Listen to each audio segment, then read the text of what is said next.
কুফারে কুরাইশের মানুষদেরকে আলান করে দিয়েছিল। এমনটা তোমরা মনে করো না। আব্দুল মুত্তালিব দুনিয়া থেকে চলে গিয়েছে, এবার মুহাম্মদের সঙ্গে যেমন মনে চায় তেমন আচরণ করা যাবে না। না, এমনটা ভেবো না। আমি আবু তালিব যতদিন বেঁচে আছি, আমি ভাতিজা মুহাম্মদের উপরে ছায়া হয়ে ততদিন থাকবো। আল্লাহু আকবার বলেন। এবার আবু তালিব মুহাম্মদুর রাসূলুল্লাহ সাল্লাল্লাহু আলাইহি ওয়াসাল্লামের দায়িত্বটুকু নেওয়ার পর আবু জাহেল, উতবা, শাইবা, ওলীদ ইবনে মুগীরা এবং কাফেররা এবার নবীজির চাচা আবু তালিবের কাছে এলো। কি কারণে এলো? তারা দেখতে পারলো মুহাম্মদুর রাসূলুল্লাহ যেভাবে কুফারে কুরাইশের মধ্যে এক আল্লাহর দাওয়াত দিচ্ছে, যেভাবে বলছে যে লা ইলাহা ইল্লাল্লাহ মুহাম্মাদুর রাসূলুল্লাহ, বলে না তোমরা লা ইলাহা ইল্লাল্লাহ মুহাম্মাদুর রাসূলুল্লাহ, যদি তোমরা ঈমান আর ইখলাসের সাথে কালেমাটুকু পড়ে নাও, ফাদাখালাল জান্নাহ, আল্লাহ পাক তোমাদেরকে জান্নাতে পাঠায়া দিবে। সুবহানাল্লাহ। এভাবে মানুষকে দাওয়াত দেওয়ার পর বলিতে বলিতে মানুষের কাছে যখন কালিমার বাণী, তাওহীদের বাণী পৌঁছাতে শুরু করে দিল, ওই সময়টা এমন ছিল কুফারে কুরাইশের সব মানুষগুলা লাত মানাত আর উজ্জার ইবাদতে মগ্ন ছিল। তারা বলতো যে আমাদের বাপ দাদার ধর্ম হচ্ছে ওইটা, আর মুহাম্মদ দেখি মানুষদেরকে ধর্মান্তরিত করে ফেলছে। নাউজুবিল্লাহ বলে যে মুহাম্মদ তো মানুষকে ধর্মান্তরিত করে ফেলছে, বাপ দাদার ধর্ম ছায়া দিয়া ভুলা দিয়া মুহাম্মদ কি এক আল্লাহর দিকে ডাক দেয়। আল্লাহু আকবার বলবেন না? এই দৃশ্যটা তাদের ভালো লাগতো না। কেন? যে আমাদের বাপ দাদার ধর্ম ছেড়ে দিয়ে মুহাম্মদের ধর্ম দেখি মানুষ আস্তে আস্তে বেশি প্রবেশ করতেছে। আল্লাহু আকবার বলেন। কারণ মুহাম্মদুর রাসূলুল্লাহ সাল্লাল্লাহু আলাইহি ওয়াসাল্লামের কথা তো নিজের ছিল না, এই কথাগুলো কার ছিল? আল্লাহ। জোরে বলুন না, কার ছিল? আল্লাহ পাকের ছিল। এজন্য এই কথার মধ্যে তো আকর্ষণ থাকবে, এই কথার মধ্যে তো মজা থাকবে, এই কথার মধ্যে একটা জাদু থাকবে, এটাই স্বাভাবিক। ঠিক কিনা জোরে বলেন? যে মানুষ আল্লাহর কোরআনের পথে রাখে, যে মানুষ নবীর হাদিসের দিকে মানুষকে আহ্বান করে, এই মানুষ তো নিজের পকেট গরম করার জন্য, নিজের দল ভারী করার জন্য কখনো ডাকতে পারে না, একমাত্র আল্লাহর জন্যই ডাকে। এজন্য কোরআনের পথে কোরআনের জয় এটা হবে নিশ্চয়। ঠিক কিনা জোরে বলেন? এমন এক দিন আসবে, এমন এক দিন আসবে গোটা পৃথিবীতে এই কোরআনের আলো, কোরআনের পতাকা পতপত করে উঠবে। এই কোরআনের পতাকাকে কেউ পদদলিত করতে পারবে না। ঠিক কিনা বলেন? এজন্যই এই কোরআনের পাওয়ার, এজন্য রাসূলের পাওয়ার, এজন্য রাসূলের কথার পাওয়ার এত বেশি ছিল। আল্লাহ লক্ষ্য করুন, কুফারে কুরাইশের লিডার বলে নবীর চাচা আবু তালিবের কাছে এসে জমা হয়ে গিয়েছে। একটাই কারণ হলো যে মুহাম্মদকে যে কোনো ভাবে বলে কৌশলে হলেও লা ইলাহা ইল্লাল্লাহ দাওয়াত থেকে সরাতে হবে। যদি প্রয়োজন হয় মুহাম্মদকে যদি দুনিয়া থেকে বিদায় করেও যদি দেওয়ার প্রয়োজন হয়, তাহলে তার যদি হয়, তার কোরআনে মাজিদের মধ্যে আল্লাহ পাক বলছেন তুমি মুসলমান না হয়ে কবরে কিন্তু আইসো না। আল্লাহু আকবার বলবেন না? অথচ আমরা কি দাবি করি? মুসলমান। এই কথা দাবি করি কিনা বলেন? প্রত্যেকটা মানুষ আমরা বলি আমরা মুসলমান, অথচ আল্লাহ মুসলমানদেরকে আবার বলছে তোমরা কিন্তু মুসলমান না হয়ে কবরে আইসো না।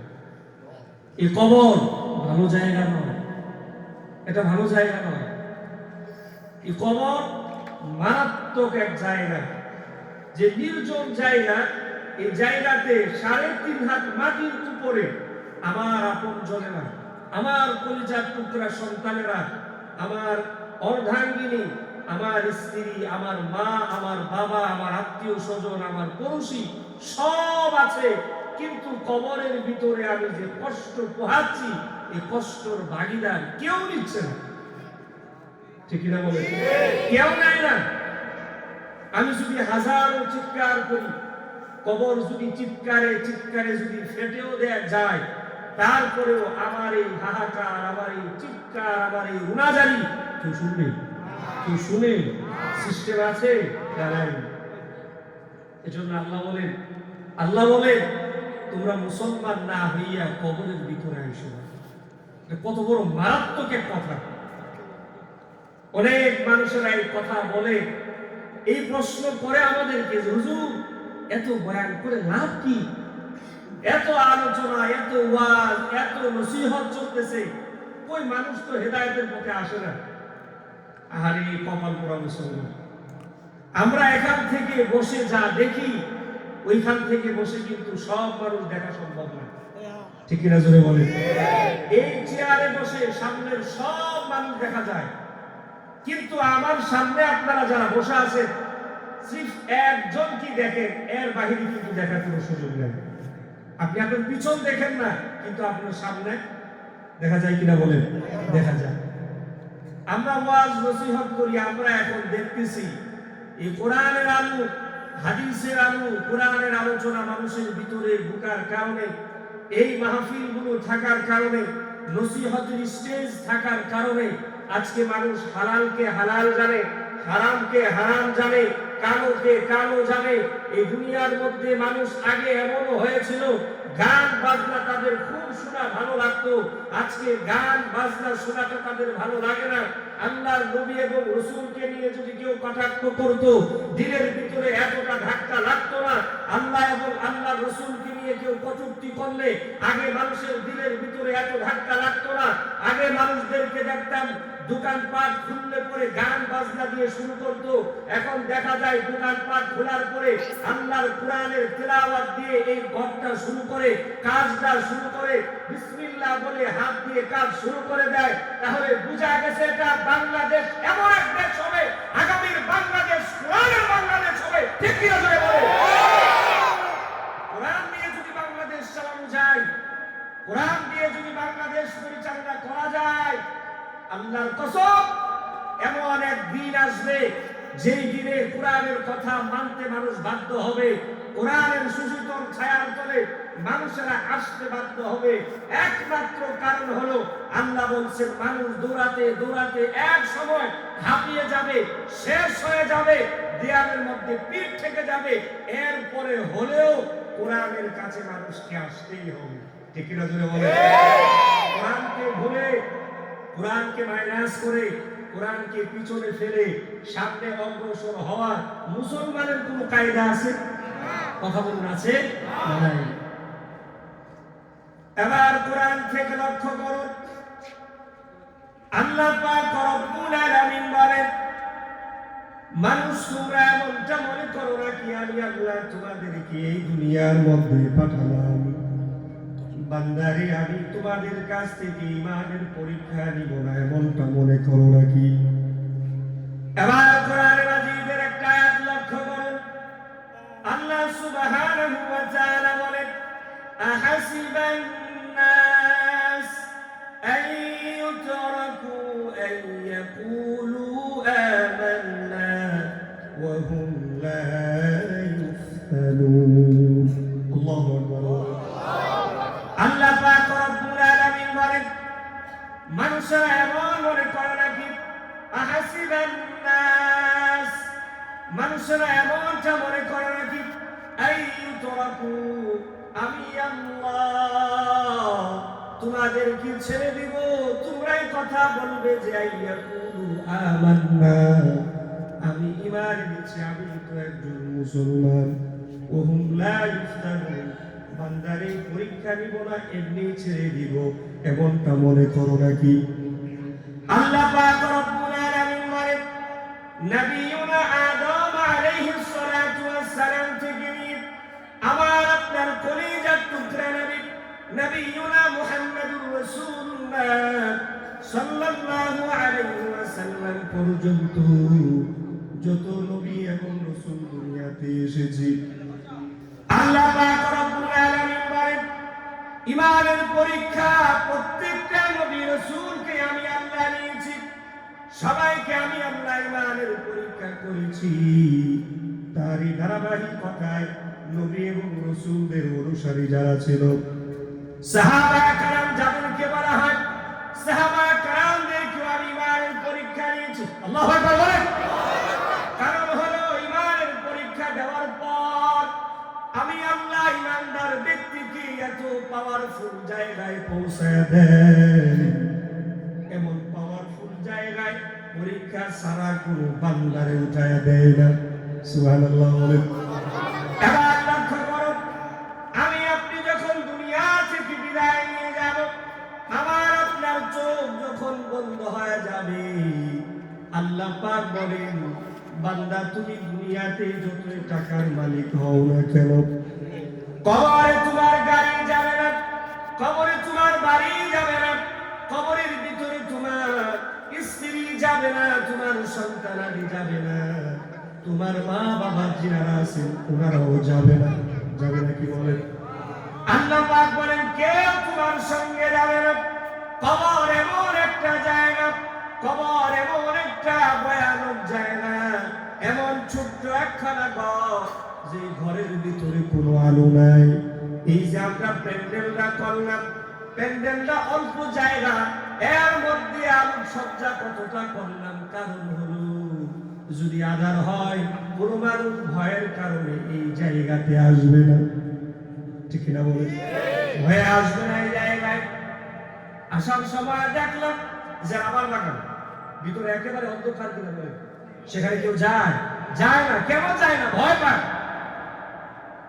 দিনের বেলায় কত পর্যটকরা আসে, ঘোরাঘুরি করে, ছবি ওঠায়, ভিডিও ধারণ করে, জায়গাগুলো তাদের কাছে বড় চমৎকার লাগে, জন্য তারা এটাকে স্মৃতি হিসাবে উঠায় নেয়। ঠিক না বলে? কিন্তু যখন লাইট থাকে না, আলো থাকে না, তখন আর এর আশপাশেও মানুষ যায় না। ঠিক না বলে? ঠিক তেমন করে আল্লাহ পাক বলেন কোন ইমানদার ব্যক্তি যদি ইমানের উপরে না থাকে, কোন ব্যক্তি যদি ইমানের নূর যদি তার কলিজার ভিতরে না থাকে, আল্লাহ পাক বলেন বান্দারে কবরের ভিতরে যদি তুমি এই আলো ছাড়া একবার তুমি ঢুকোরে, মনে রেখো এই ঘরের ভিতরে একমাত্র লাইটের নামই হলো ঈমান। ঠিক না বলে?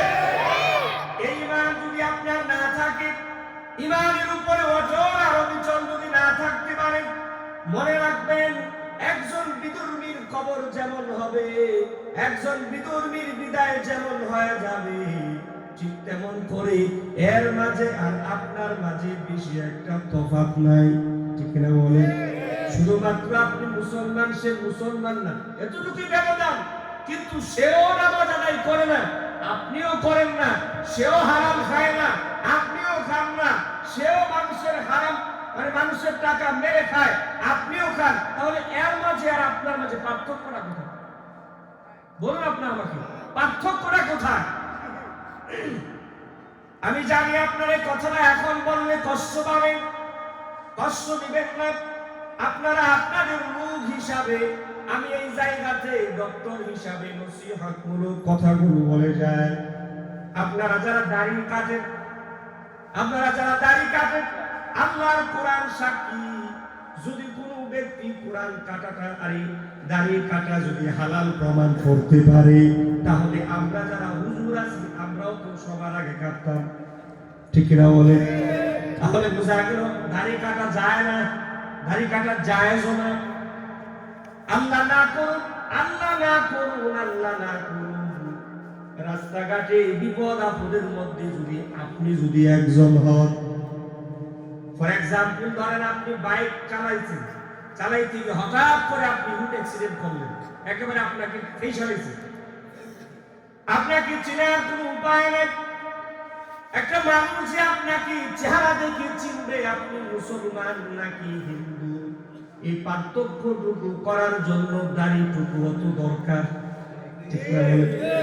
এবার আপনাকে অ্যাক্সিডেন্ট হওয়ার পর মানুষগুলো ভিড় জমাইছে, গিয়ে দেখে যে মানুষটার চেনা যায় না, কিন্তু এতটুকু চেনা যায়, এটা একটা মানুষের আকার চেনা যায়, চেহারাটুকু দেখা যায়, বোঝা যায় কিন্তু এই কথাটা প্রমাণ করা যায় না এই আল্লাহর বান্দাটা মুসলমান নাকি হিন্দু। এর পিছনে কারণ হলো হিন্দু ভাইদের দাড়ি থাকে না, তারা ফোন শেভ করে। আপনি মুসলমান হওয়ার পর, আল্লাহর কোরআনকে বিশ্বাস করার পর, নবীর উম্মত হওয়ার পর আপনিও দাড়ি কাইটা দিছে। আল্লাহ না করুন, আল্লাহ না করুন, আল্লাহ না করুন। আপনি যদি রোড অ্যাক্সিডেন্ট করে তাহলে আপনার সতর না উঠাইয়া বুঝার কোনো উপায় নাই আপনি হিন্দু না মুসলমান, ঠিক কিনা? এজন্য মুসলমান বাবারা আমার, মুসলমান ভাই আমার, তোমার দুইটা পা ধরে বলি বাবারা, আপনাদের পা ধরে বলি, আল্লাহ পাক এখনো আপনাকে হায়াত দিয়েছেন, সুস্থ রেখেছে। আপনি যেহেতু ভালো আছেন, সুস্থ আছেন, আল্লাহর নিয়ামত হলো দাড়ি। ওই দাড়িটা রাখেন, প্রমাণ হয়ে যাবে মৃত্যুর পরেও আপনি একজন মুসলমান, ঠিক না বলে? এজন্য দাড়ি খানা রাখবেন তো ইনশাআল্লাহ, এক নাম্বার নসিহত রাখবেন তো ইনশাআল্লাহ। আমরা আমাদের সবাইকে তৌফিক দান করুন, আমিন। এখন এই বয়ানটা সব চাইতে বেশি যারা দাড়ি রাখে নাই তারা বলবে যে হুজুর মনে হয় আমাদের কি এই কথাটা শোনাইছে। না না ভাই, আমাকে কেউ বলে নাই, আমি কারোর সাথে কথাও বলি নাই। আমি একজন মুসলমান, আপনিও মুসলমান, আপনার কালেমা, আপনার কোরআন, আপনার যা, আমারও কিন্তু তাই। কোরআনের কথা শুধু শুনলেই চলবে না, আমল করে যদি 3.5 হাত মাটির নিচে যেতে পারে, মনে রাখবেন আল্লাহ পাক হয়তোবা এর কারণে মাফ করে দিতে পারে, ঠিক না? জোরে বলেন। যাই হোক, যে কথা বলতেছিলাম, আল্লাহ পাক রব্বুল আলামিন বলেন হিদায়াতের নূর তোমার সিনার ভিতরে রাখুন। কারণ হলো কবর এমন একটা ঘর, যে ঘরের ভিতরে এই দুনিয়ার সিস্টেম অনুযায়ী তার দিয়া যদিও এর ভিতরে লাইট দেওয়া হয়, ও মুসলমান, ফটিকছড়ির মুসলমান বলো, এই তার দিয়া যদি লাইট দেওয়া হয়, ওই লাইট কি কবরবাসীর কোনো কাজে আসবে? আরো জোরে বলেন, কাজে আসবে। আপনাদের এই সমাজের মধ্যে অনেক জায়গায় দেখা যায় ঝগড়ার নিয়তে বলি নাই, সমাধানের নিয়তে, বুঝার নিয়তে আমি আপনাদেরকে বলে যাই, আপনারা বলুন তো দেখি, কবরের উপরে মোমবাতির আগুন দেয় কি দেয় না? বলেন না বাবা, দেয় কি দেয় না? আপনাদের বিবেকের কাছে প্রশ্ন রেখে গেলাম।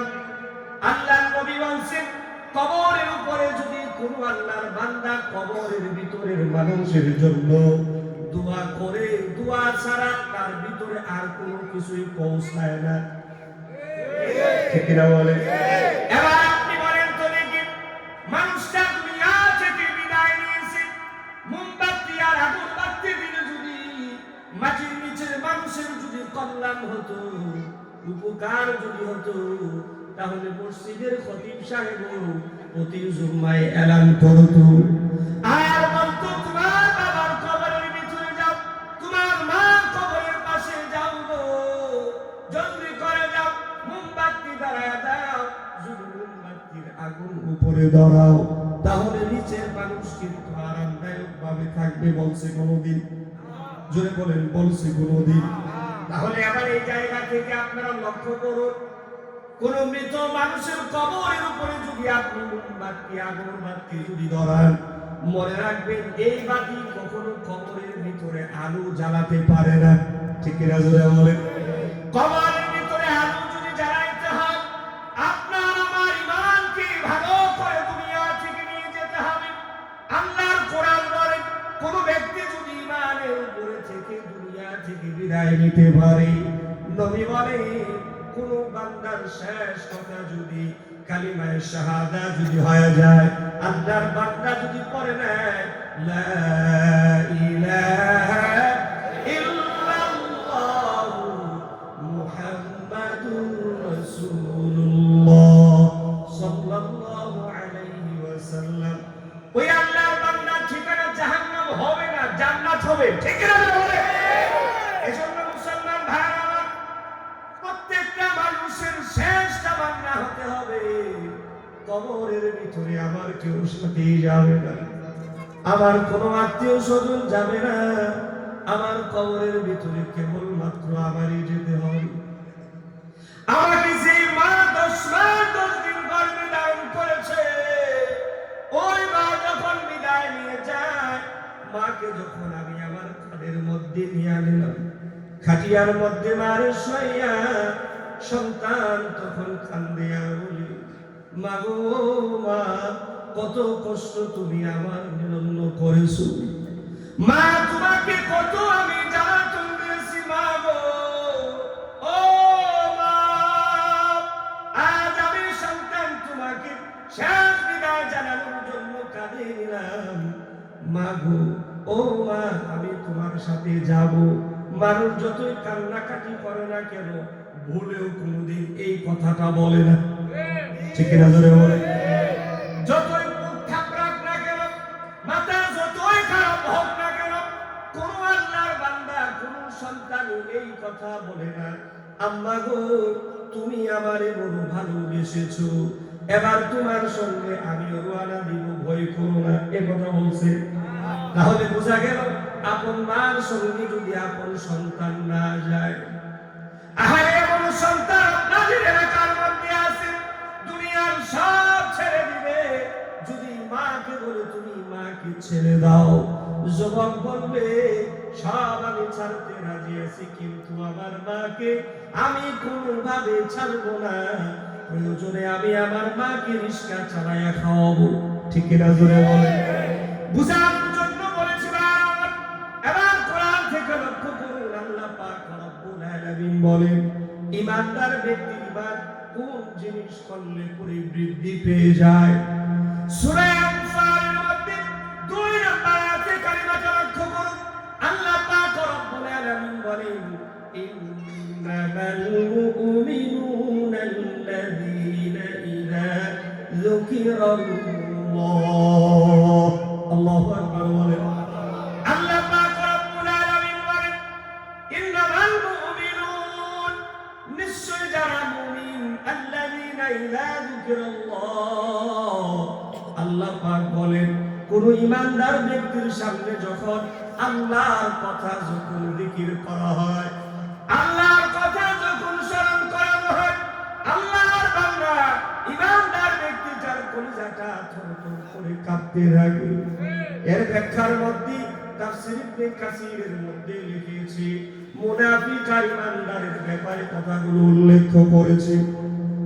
মুনাফিক ব্যক্তির কাছে যখন আল্লাহর নামের জিকির করা হয়, ওই মুনাফিক ব্যক্তিটা মানুষের সামনে বাবা বলে বলে, কিন্তু মুনাফিক ব্যক্তিটা দিল থেকে আল্লাহকে কখনো ভয় পায় না, ঠিক না জোরে বল?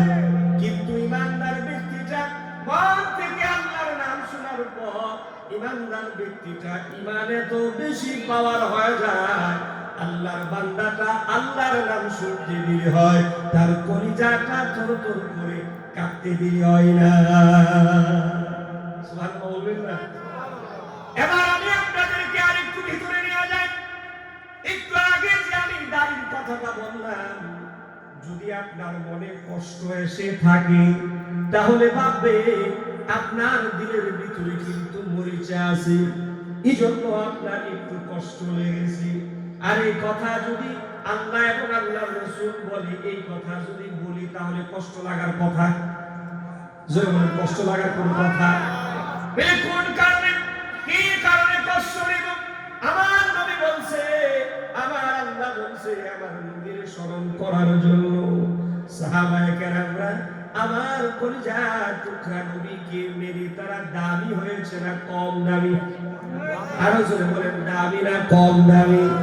দামি হয়েছে কেন? নবীর কথা মানছে, এজন্য। নবীর কথা মানার কারণে তারা সাহাবী হয়েছে, আর নবীর কথা না মানার কারণে কাফের হয়েছে, ঠিক না জোরে বলুন না? এজন্য প্রথম নসিহত হলো, আজকের এই তাফসীরুল কুরআন মাহফিলের প্রথম নসিহত হলো, আমরা আজ থেকে তাওবা করে ফিরে আসবো এবং ওয়াদা করব আর কখনো দাড়ি কাটবো না ইনশাআল্লাহ। হাত উঠান দেখি, ইনশাআল্লাহ বলেন। 1 নম্বর, হাত নামান। এবার 2 নম্বর নসিহত হলো, আল্লাহ পাক রব্বুল আলামিন বলেন, ঈমানদার ব্যক্তির 2 নাম্বার গুণ হলো ওয়াইযা তুলিয়াত আলাইহিম আয়াতুহু যাদাতুহুম ঈমানা। আল্লাহু আকবার বলেন। আল্লাহ পাক রব্বুল আলামিন বলেন, ঈমানদার ব্যক্তির সামনে যখন আল্লাহর কোরআনের তিলাওয়াত যখন করা হবে, আল্লাহ পাক রব্বুল আলামিন বলে ওই ব্যক্তিটা কোরআন তিলাওয়াতের মজা খালি বৃদ্ধি পাবে, শুনতে ভালোই লাগবে। আল্লাহ বলেন, কেন ভালো লাগবে তোমরা জানো কিনা? আল্লাহ বলেন, ওয়াইযা তুলিয়াত আলাইহিম আয়াতুহু যাদাতুহুম ঈমানা। আমি আল্লাহ তার ঈমানকে বৃদ্ধি করে দেওয়ার কারণে ওই আল্লাহর বান্দাটা আমার কোরআনের আয়াত যতবার শুনে ওই বান্দাটার ঈমানটা ততবার বেড়ে যায়।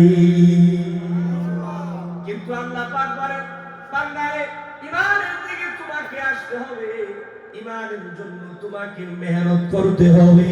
আমি আল্লাহ দুনিয়ার মধ্যে এমন একটা নজির কোন মানুষ দেখাতে পারবে না যে হিদায়াতের দিকে আসে নাই, আর আমি আল্লাহ তার হিদায়াত দিয়ে দিছি।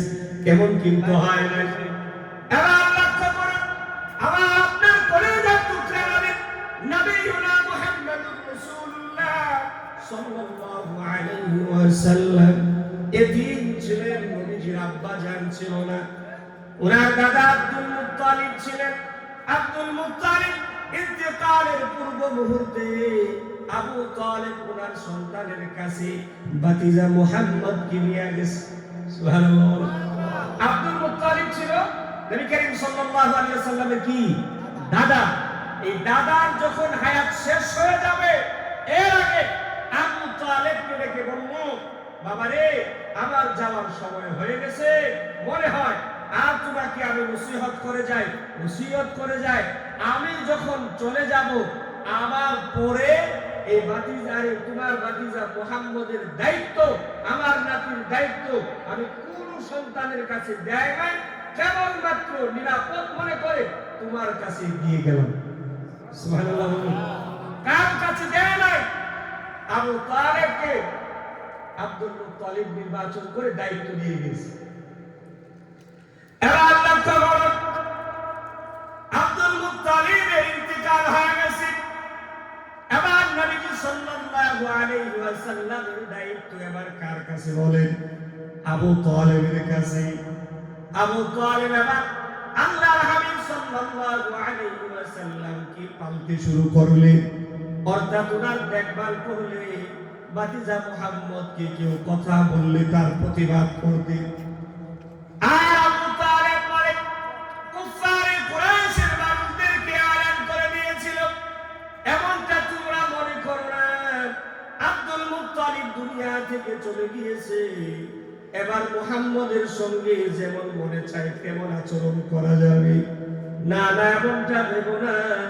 আমি আবু তালেব যতদিন বেঁচে আছি, আমি ভাতিজা মুহাম্মদের উপরে ছায়া হয়ে ততদিন থাকবো। আল্লাহু আকবার বলেন। এবার আবু তালেব মুহাম্মদুর রাসূলুল্লাহ সাল্লাল্লাহু আলাইহি ওয়াসাল্লামের দায়িত্বটুকু নেওয়ার পর আবু জাহেল, উতবা, শাইবা, ওলীদ ইবনে মুগীরা এমন কাট্টা কাফিররা এবার নবীজির চাচা আবু তালেবের কাছে এলো। কি কারণে এলো? তারা দেখতে পারল মুহাম্মদুর রাসূলুল্লাহ যেভাবে কুফারে কুরাইশের মধ্যে এক আল্লাহর দাওয়াত দিচ্ছে, যেভাবে বলছে যে লা ইলাহা ইল্লাল্লাহ মুহাম্মাদুর রাসূলুল্লাহ, বলে না তোমরা লা ইলাহা ইল্লাল্লাহ মুহাম্মাদুর রাসূলুল্লাহ, যদি তোমরা ঈমান আর ইখলাসের সাথে কালেমাটুকু পড়ে নাও, ফাদাখালাল জান্নাহ, আল্লাহ পাক তোমাদেরকে জান্নাতে পাঠায়া দিবে। সুবহানাল্লাহ। এভাবে মানুষকে দাওয়াত দেওয়ার পর বলিতে বলিতে মানুষের কাছে যখন কালিমার বাণী, তাওহীদের বাণী পৌঁছাতে শুরু করে দিল, ওই সময়টা এমন ছিল কুফারে কুরাইশের সব মানুষগুলা লাত, মানাত আর উজ্জার ইবাদতে মগ্ন ছিল। তারা বলতো যে আমাদের বাপ দাদার ধর্ম হচ্ছে ওইটা, আর মুহাম্মদ দেখি মানুষদেরকে ধর্মান্তরিত করে ফেলছে। নাউজুবিল্লাহ বলে যে মুহাম্মদ তো মানুষকে ধর্মান্তরিত করে ফেলছে। বাপ দাদার ধর্ম ছায়া দিয়া ভোলা দিয়া মুহাম্মদ কি আল্লাহর দিকে ডাকবে। আল্লাহু আকবার বলবেন না? এই দৃশ্যটা তাদের ভালো লাগতো না। কেন? যে আমাদের বাপ দাদার ধর্ম ছেড়ে দিয়ে মুহাম্মদের ধর্ম দেখি মানুষ আস্তে আস্তে বেশি প্রবেশ করতেছে। আল্লাহু আকবার বলেন। কারণ মুহাম্মদুর রাসূলুল্লাহ সাল্লাল্লাহু আলাইহি ওয়াসাল্লামের কথা তো নিজের ছিল না। এই কথাগুলো কার ছিল? আল্লাহ। জোরে বলুন না, কার ছিল? আল্লাহ পাকের ছিল। এজন্য এই কথার মধ্যে তো আকর্ষণ থাকবে, এই কথার মধ্যে তো মজা থাকবে, এই কথার মধ্যে একটা জাদু থাকবে, এটাই স্বাভাবিক। ঠিক কিনা জোরে বলেন? যে মানুষ আল্লাহর কোরআনের পথে রাখে, যে মানুষ নবীর হাদিসের দিকে মানুষকে আহ্বান করে, ওই মানুষ তো নিজের পকেট গরম করার জন্য, নিজের দল ভারী করার জন্য কখনো ডাকতে পারে না, একমাত্র আল্লাহর জন্যই ডাকে। এজন্য কোরআনের পথে কোরআনের জয় এটা হবে নিশ্চয়। ঠিক কিনা জোরে বলেন? এমন এক দিন আসবে গোটা পৃথিবীতে এই কোরআনের আলো, কোরআনের পতাকা পতপত করে উঠবে। এই কোরআনের পতাকাকে কেউ পদদলিত করতে পারবে না। ঠিক কিনা বলেন? এজন্যই এই কোরআনের পাওয়ার, এজন্য রাসূলের পাওয়ার, এজন্য রাসূলের কথার পাওয়ার এত বেশি ছিল। আল্লাহু আকবার বলুন। এবার লক্ষ্য করুন, কুফারে কুরাইশের লিডার বলেন নবীর চাচা আবু তালেবের কাছে এসে জমা হয়ে গিয়েছে। একটাই কারণ হলো যে মুহাম্মদকে যে কোনো ভাবে বলে কৌশলে হলেও লা ইলাহা ইল্লাল্লাহর দাওয়াত থেকে সরাতে হবে। যদি প্রয়োজন হয় মুহাম্মদকে যদি দুনিয়া থেকে বিদায় করেও যদি দেওয়ার প্রয়োজন হয়, তাহলে তার যদি হয় তারপরেও তাকে হত্যা করে দিয়েও দাওয়াতের কাজ বন্ধ করতে হবে। ঠিক কিনা বলেন? এই নিয়ম করেছিল। আর এই কাজটা তো এমন হয়েছিল, একটু পরে আপনাদেরকে শোনাবো, এই কাজের জন্য লোক নিয়োজিত হয়েছিল। লোক আবার দৌড়ায়া মাথা আনার জন্য বের হয়েও গিয়েছিল। ঠিক কিনা বলে? এর নাম কি বলে?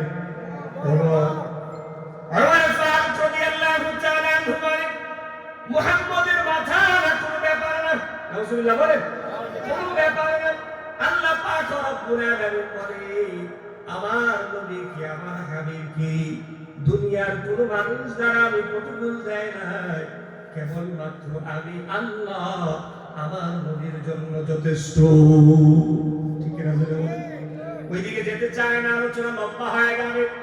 এবার লক্ষ্য করুন, আবু জাহেল উতবা সাইবা সব গিয়ে নবীর চাচা আবু তালেবের ঘরের মধ্যে হাজির হয়েছে আর বলে, চাচা গো, তুমি যদি মুহাম্মদের মাথার উপরে ছায়া না হতে, তাহলে কবে মুহাম্মদকে দুনিয়া থেকে বিদায় করে দিতাম।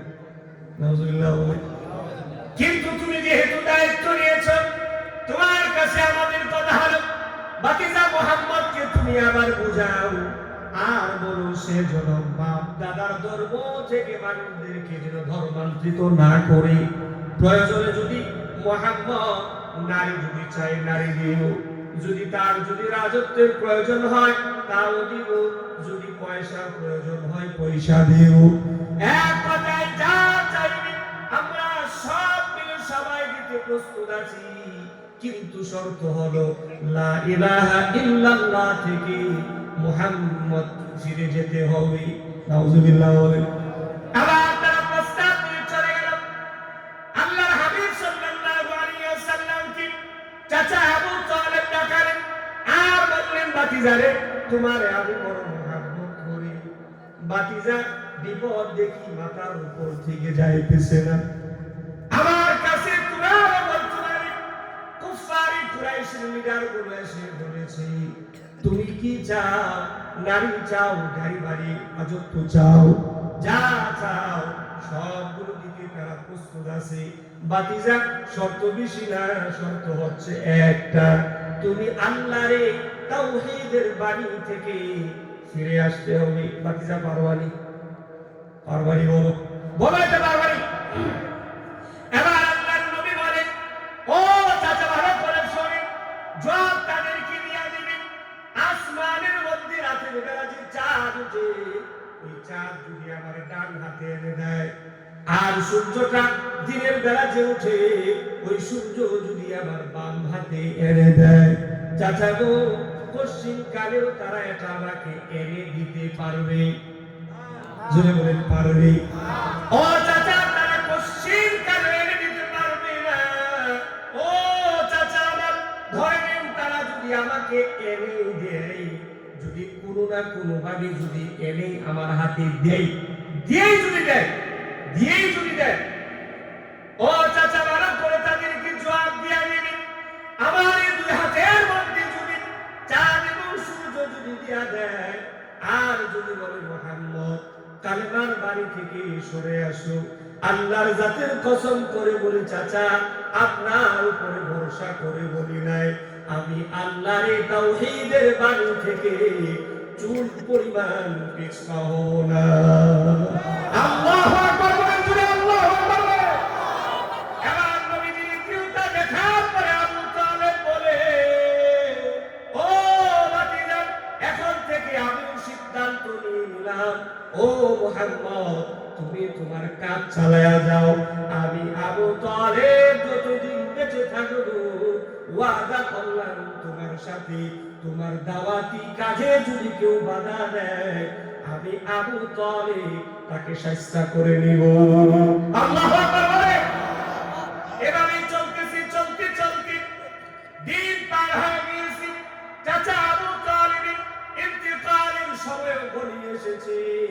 এবার নবীজির দায়িত্ব কে নিবে? কিন্তু চাচা আবু তালেব আর নবীজি সাল্লাল্লাহু আলাইহি ওয়াসাল্লাম এই দুইজনের মধ্যে গভীর একটা সম্পর্ক হয়ে গেছে। সুবহানাল্লাহ। আপনি কি আছে জীবন বাজি রেখে ভাতিজাকে যিনি পাহারা দিয়েছেন, যিনি পাহারা দিয়েছেন, ওনার প্রতি চাচার প্রতি ভাতিজার মহব্বত একটু হইলে জন্মেছে না? অনেক জন্মেছে। যদিও তিনি ঈমান আনে নাই, ঈমান কেন আনে নাই এই কথাটা বোঝানোর জন্য ঘটনাটা নাম। কারণ হলো নবীর সাথে চলেও মানুষ বেঈমান হয়ে কবরে গেছে। ঠিক ভাই?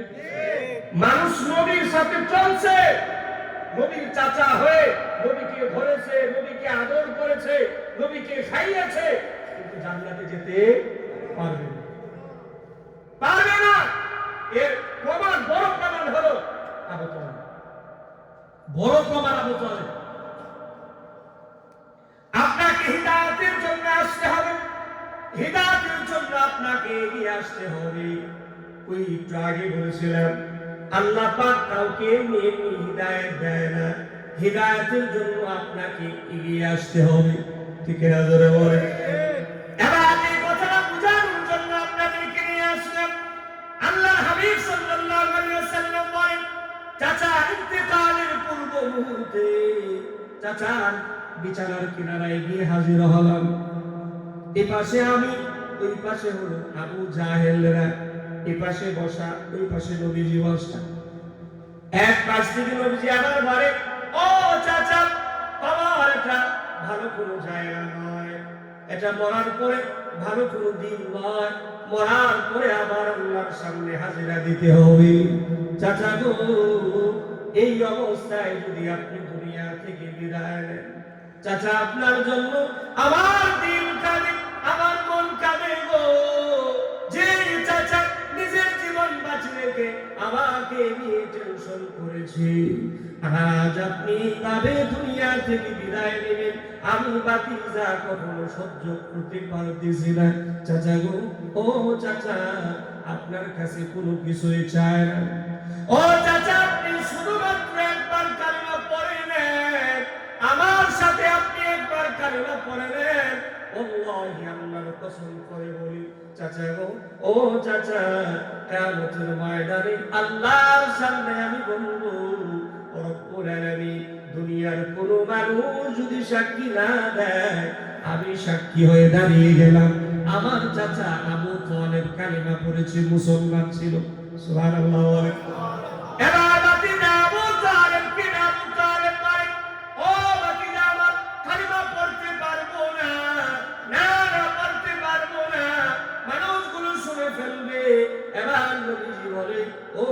চাচা জোরে জোরে পড়লে যদি সমস্যা হয় তাহলে আমি কালেমা পড়ি, আমার ঠোঁটের সঙ্গে কেবল মাত্র আপনি ঠোঁট মিলাইবেন। আল্লাহু আকবার বলেন। কত মায়া চিন্তা করেন। অপর পাশ থেকে আবু জাহেল ডাকতে আমারে কুফারে কুরাইশের লিডার বুঝি আব্দুল মুত্তালিবের মিল্লাত ছেড়ে দিয়ে ইয়েতিম মুহাম্মদের মিল্লাতে ইন্তেকাল করবে, এটা কেমন করে হয়? হতে পারে না। না না, আব্দুল মুত্তালিবের মিল্লাতে ইন্তেকাল করতে হবে। আল্লাহর হাবিব সাল্লাল্লাহু আলাইহি ওয়াসাল্লাম আমার নবীজি চাচাকে বললেন, না গো না চাচা, এমনটা করবেন না, আমি নিজে দেখে এসেছি জান্নাত আর জাহান্নাম। চাচা গো, ও চাচা, জাহান্নামের আযাব আপনি সহ্য করতে পারবেন না, পারবেন না। আবু তালেব একবার নবীর দিকে তাকায়, আরেকবার আবু জাহেলের দিকে তাকায়, একবার নবীর দিকে আরেকবার আবু জাহেলের দিকে তাকায়। এবার নবীকে ডাক দেয়া বলে, ও ভাতিজা মুহাম্মদ, আমি তোমার কালিমা, তোমার কোরআন, তোমার আল্লাহ সবগুলো আমি মন থেকে বিশ্বাস করি সত্য, কিন্তু মুহাম্মদের আমি আমার জবান দ্বারা এই কথা বলতে পারবো না। কারণ হলো আমি দুনিয়াতে সম্মানটুকু আছে, দুনিয়ার সম্মানটাকে আমি বড় করে দেখি। ও ভাতিজা, কিয়ামতের ময়দানে আল্লাহ পাক যে জান্নাত আমারে দিবে, ওই জান্নাতটারে আমি দুনিয়া থেকে বড় করে দেখতে পারি নাই। এবার যখন নাকি ভাবে প্রত্যাখ্যান করে দিয়েছে, আল্লাহ নবীর কলিজাটা খান খান হয়ে গিয়েছে। আল্লাহ নবী বলেন, কোরআন চাকরি আছে। আল্লাহ নবী আবার বলে, আমি আল্লাহর কাছে দোয়া করব যেন আমার মালিক আল্লাহ আমার চাচারে যেন মাফ করে দিয়ে দোয়া করব। এবার লক্ষ্য করুন, কোরআন মাজিদের মধ্যে সূরা তাওবা 113 নম্বর আয়াতে কালিমাটা আল্লাহ পাক নাযিল করে দিয়েছে। আর জিবরাইল কি বলে, জিবরাইল রে আমার নবীর কাছে এবার এই কোরআনের আয়াতটুকু নিয়ে পৌঁছায়া দাও। সুবহানাল্লাহ বলেন। কোরআন মাজিদের মধ্যে বলেন, মা কানা লিন-নবী ওয়াল্লাযীনা আমানু আন ইস্তাগফিরু লিল-মুশরিকিনা ওয়ালাউ কানু উলি কুরবা। আল্লাহু আকবার বলেন। আল্লাহ পাক রব্বুল আলামিন বলেন, নবী এবং ঈমানদার যারা আছে তাদের জন্য কখনো কাম্য হবে না আইয়াস্তাগফিরু লিল মুশরিকিন, মুশরিকিনের জন্য আমি আল্লাহর কাছে ইস্তেগফার করা, ক্ষমা চাওয়া, এটা কখনো কাম্য হবে না। এই কথা আয়াত শোনার পর আল্লাহর হাবিব সাল্লাল্লাহু আলাইহি ওয়াসাল্লামের কলিজাটা ফেটে গিয়েছে। কারণ হলো আল্লাহ পাক কিন্তু আমাকে দোয়া করতে নিষেধ করে দিয়েছে, ঠিক না জোরে বলেন। কিন্তু আল্লাহ পাক তো জানেন আমার হাবিবের কাছে এই আয়াত দেওয়ার পর আমার হাবিবের কলিজাটা ভেঙে যাবে। আল্লাহ আবার একটু আগে গিয়ে আমার নবীজির সান্ত্বনা দেয়ার বলেন, আন্নাহুম আসহাবুল জাহিম।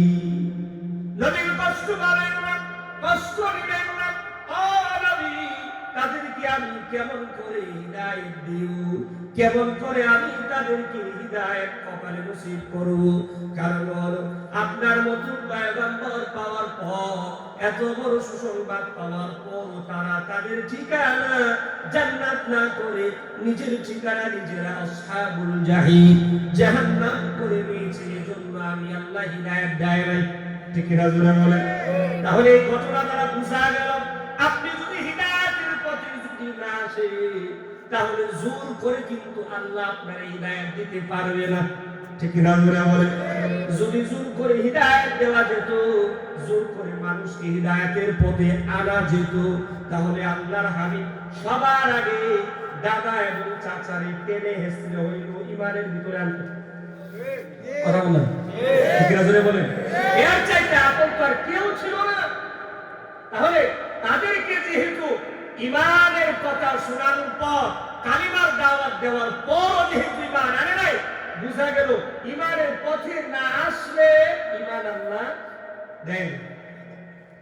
এবার লক্ষ্য করুন, আল্লাহ পাক রব্বুল আলামিন আমার আপনার নবীকে আরো আয়াতে কারিমা তেলাওয়াত করে শোনায়া দিয়েছেন, সান্ত্বনা দিয়েছেন। হুজুরকে আবার সান্ত্বনা দেওয়ার জন্য আল্লাহ পাক রব্বুল আলামিন জিবরাইলকে আবার পাঠালেন। আল্লাহু আকবার বলেন। কোরআন মাজিদের সূরা কাসাসের 56 নম্বর আয়াতে কারিমাটা আবার লক্ষ্য করুন, আল্লাহ পাক রব্বুল আলামিন বলেন, ইন্নাকা লা তাহদি মান আহবাবতা ওয়ালাকিন্নাল্লাহ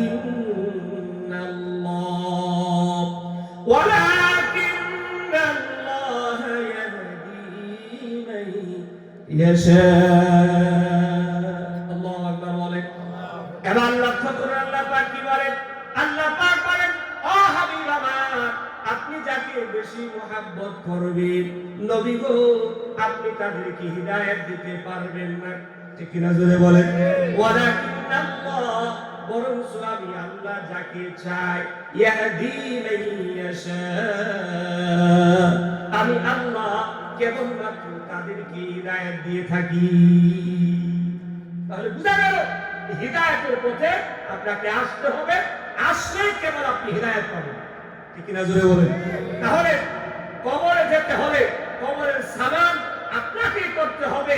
আর দাড়ির কথা যেটা বললাম, এটা এখন থেকে নিয়ত করতে হবে। নিয়ত যদি না করেন তাহলে আপনি এই কাজ করতে পারবেন? কথা বলে না, করতে পারবে না, করতে পারবেন না। এই জন্য এখন থেকে নিয়ত করে নিয়ত করবেন, দেখবেন তো আপনার সব জটিলতা, সব বিপদ আপদ আল্লাহ পাকই আসান করে দিবেন, ঠিক কিনা জোরে বলেন। এবার 2 নাম্বার নসিহত হলো, আপনাকে আমাকে যখন আল্লাহ পাক রব্বুল আলামিন দুনিয়ার হায়াত শেষ হয়ে যাবে, আবার কিন্তু আমাকে আপনাকে আল্লাহর সামনে দাঁড় করাবে, ঠিক কিনা বলে।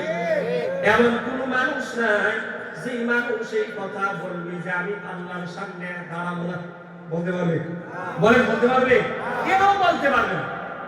প্রত্যেকটা মানুষকে আল্লাহ পাক ওনার সামনে দাঁড় করাবে। আপনারা উঠতেছেন কেন? খারাপ লাগতেছে? এই ভাই, উঠা যাবে না তো, উঠলে তো মন নষ্ট হয়ে যাবে। খারাপ লাগলে বলেন, খারাপ লাগতেছে আপনাদের? উঠছেন না, উঠছেন না, বসেন।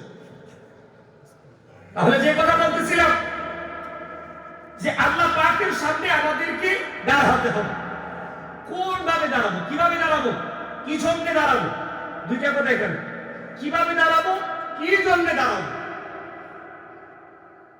এবার কোরআন থেকে শুনুন, আল্লাহ পাক রব্বুল আলামিন বলে, মানুষ এই দুনিয়ার মধ্যে যদি ভালো কাজ করে, কিয়ামতের ময়দানে ভালোগুলোই তার সামনে হাজির করা হবে।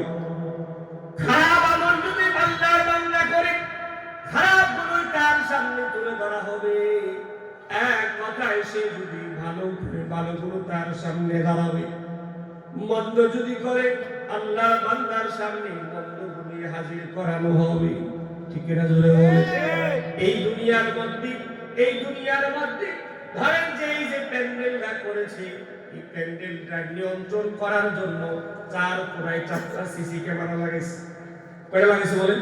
4টা সিসি ক্যামেরা 4 কোণায় লাগাইছে। লাগানোর পরে আপনি কি বলেন, এখানে কি হইতেছে না হইতেছে এই জায়গায় দেখা যায় কিনা? আপনারা আমার সাথে নাই তো? আপনারা আমার সাথে আছে? আমার সাথে আছেন আপনারা? ডানে বামে কিয়ামত হয়ে যাক, তাকানো যাবে না। আপনি যদি ডানে বামে তাকান, কে আসলো, কে গেল, কে কি করলো, তাহলে আপনার খেয়াল নষ্ট হয়ে যাবে, তাকানো যাবে না। বলেন ইনশাআল্লাহ, বলেন তাকাবেন, তাকাবেন, তাকালে খবর আছে।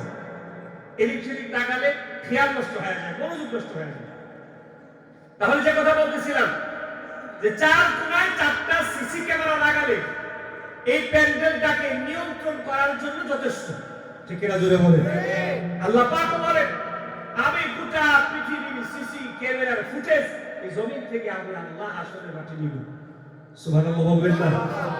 কোনো ভাবে এড়িয়ে যাওয়া যাবে না। ঘুষও চলবে না। চলবে না? কথা বলেন, ঘুষ চলবে না।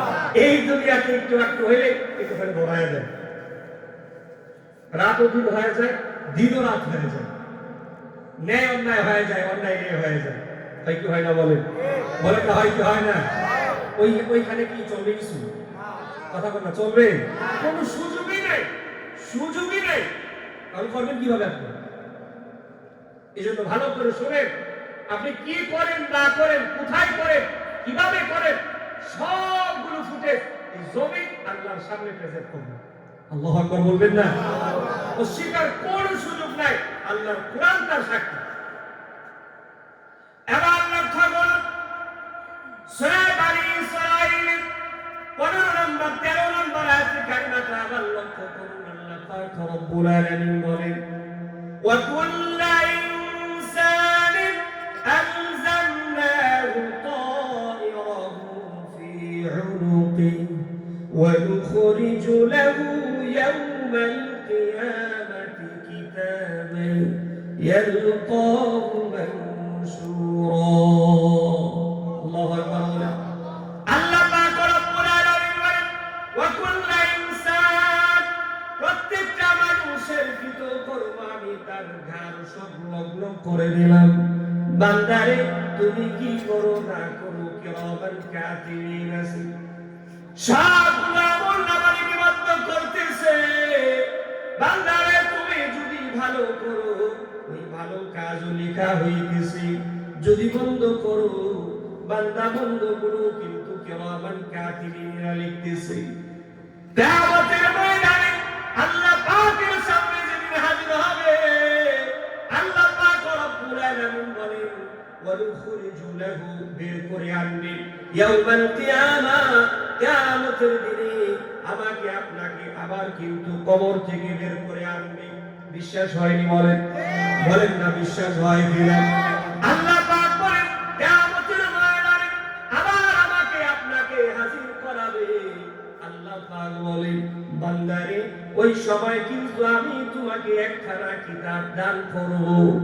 ওই কিতাবটা কোন কিতাব জানেন? আমার আপনার হায়াতে 40-50 বছরের যে হায়াতের জিন্দেগির আমলনামা, ভালো কিংবা মন্দের একটা খাতা লেখা হয়েছিল, ওই খাতাটা আপনার হাতের মধ্যে আবার তুলে দেওয়া হবে। আল্লাহ পাক বলেন, ওই কিতাবটা তুমি বন্ধ পাবে না। বান্দারে ওই কিতাবটা তুমি একবারে উন্মুক্ত পাবে, উন্মুক্ত পাবে। এবার আল্লাহ পাক বলবেন, ইকরা, পড়ো, পড়ো তুমি কিতাব, তুমি তোমার কিতাব এবার পাঠ করো। বান্দারে এই কিতাব তুমি বুঝবে না এমন না, বান্দা বান্দি সবগুলো মানুষ আল্লাহর এই কিতাব দেওয়াটা সবাই পড়তে পারবে। এই দুনিয়ার হাইসিয়ত ছাড়া আপনি যদি খেতে খাবেন, দলিল যদি আপনি না বুঝে, যিনি ভালো বুঝে আপনি তার দ্বারস্থ হন, আর গিয়া বলেন, ভাই আমি এটা বুঝি না, আমারে বুঝায়া দেন। ঠিক না বলেন? আমি বুঝি না, আমারে আপনি একটু বুঝায়া দেন। আল্লাহ পাক বলেন, বান্দারে কিয়ামতের ময়দানে আমি আল্লাহ এমন একটা কিতাব তোমারে দিব, বান্দা, কাফা বিনাফসিকা ইয়াউমা আলাইকা হাসিবা। বান্দারে বুঝার জন্য তুমি কেবলমাত্র কাফা বিনাফসিকা ইয়াউম, ওই দিন কাল কোনো প্রয়োজন করবে না।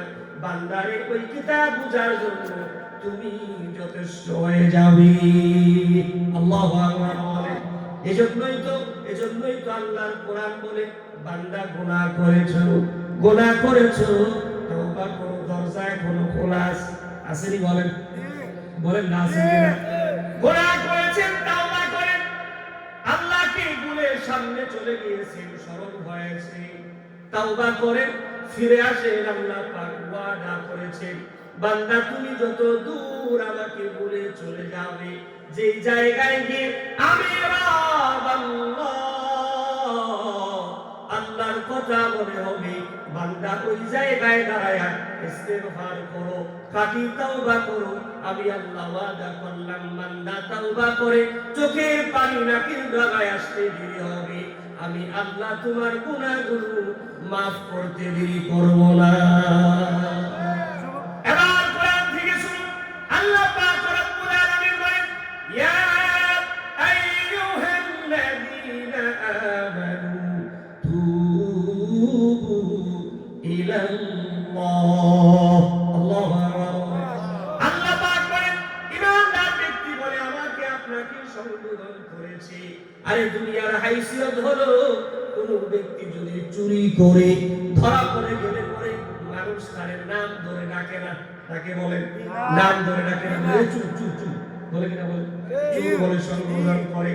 যদি আপনি বাটপারি করেন মানুষ আপনার নাম ধরে ডাকে না, বলে এই যে বাটপার লোকটা চলে যায়, দালাল লোকটা চলে যায়, সিটার লোকটা চলে যায়। আরে এমন মালিক আল্লাহ। আল্লাহ বলে গুনাহ করেছো মাফ করে দিব। আমি আল্লাহ তোমারে বেঈমান বলে ডাক দেয় নাই, আমি আল্লাহ তোমারে কাফির বলে ডাক দেয় না। এ বান্দা, আমি তোমারে বড় মায়া করে বানিয়েছিলাম। বান্দা এখনো মায়া আমার তোমার প্রতি যায় নাই। বান্দারে গুনাহ করেছো তুমি, মাফ চেয়েছো, আমি আল্লাহ মাফ করে দিব। এরপরেও গুনাহগার বলে ডাক দেয় নাই। আল্লাহ বলেন ইয়া আইয়ুহাল্লাযীনা আমানু। আল্লাহু আকবার। জোরে বলেন, আরেকবার বলেন না আল্লাহু আকবার। আল্লাহ আমাকে আপনাকে ঈমানদার বলে ডাক দিয়ে বলছে, বান্দারে আয় আমার দিকে আয়, তুবু ইলাল্লাহ। আয় বান্দারে আমার দিকে আয়, আমি আল্লাহ ওয়াদা করলাম একনিষ্ঠ তওবা যদি করতে পারো, তাওবাতুন নাসুহা যদি করো, আমি আল্লাহ ওয়াদা করলাম বান্দা তোমার গুনাহগুলি মাফ করে দিব। সুবহানাল্লাহ বলবেন না? তাহলে বলেন একনিষ্ঠ তাওবা করা যাবে তো ইনশাআল্লাহ? তাওবা করব তো ইনশাআল্লাহ? আরে আবার আপনার গুনাহ হয়ে যায়, ধরে রাখা যায় না, কারণ আমরা মানুষ তো।